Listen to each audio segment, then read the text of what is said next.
grows in Uttarakhand in India, it makes a lot of sense that the same crop can actually grow in Nepal. There is no reason why India doesn't promote the growth of that crop in the middle Himalayas of Nepal by establishing an agricultural university in Nepal. There is no reason why that horticultural crop cannot be processed in the Tarai area of Nepal. And there is absolutely no reason why that packaged commodity cannot be consumed in India. There is a complete value chain, there is a sectoral cooperation, there is an education level cooperation and skill development, and it's a sustainable model. But unfortunately, neither at the firm levels, nor at the government level, nor at the sectoral levels, this issue has been considered. I have been speaking about it for many days, many years. So I must conclude by saying that it's very good to see that there is a definite positive movement in India-Pakistan relationship. We all look towards that normalization in trade. We all look forward to a closer integration between India and Pakistan trade. We all look forward to a certain balance in this trade. But please also recognize, while I'm talking of balance, please also recognize that in a large economy and a relatively smaller economy, there will never be a full balance unless the smaller economy is essentially a raw materials economy. So if that is not there, then let us not talk too much of balance beyond a point. For example, India and China. Now there is a $40 billion trade deficit.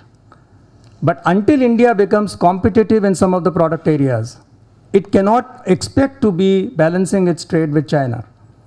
Therefore, the reason lies on two sides. One, China allowing us market access in areas which today we believe are not available to us for different non-trade issues or non-tariff issues rather. Two, India must inherently become competitive in some of those areas.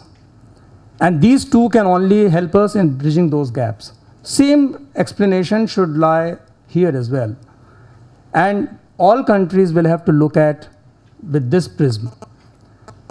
There cannot be a full balance, but there should be as much possible, as near a balance as possible. So this is all possible when I think we need to reorient our approach. The efforts that ICRIER and the other track 2 discourses are doing are commendable, because ultimately this process is constrained if it remains within the governmental paradigm. Concrete trade-oriented action takes place in the governmental paradigm, but the right kind of ecosystem for that action has to be built through the track 2. And that is what ICRIER and all of you gentlemen, ladies are doing it here. And I think that is an extraordinary way of pursuing this spirit. And I would compliment ICRIER for taking this initiative and continuing to do so. Thank you so much.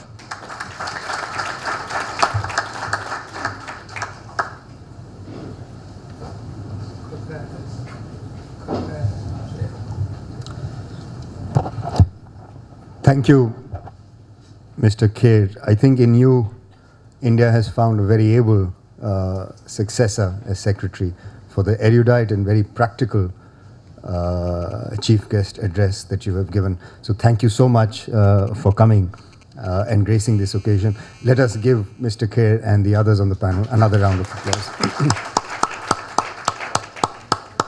So now we, Nisha, break for tea,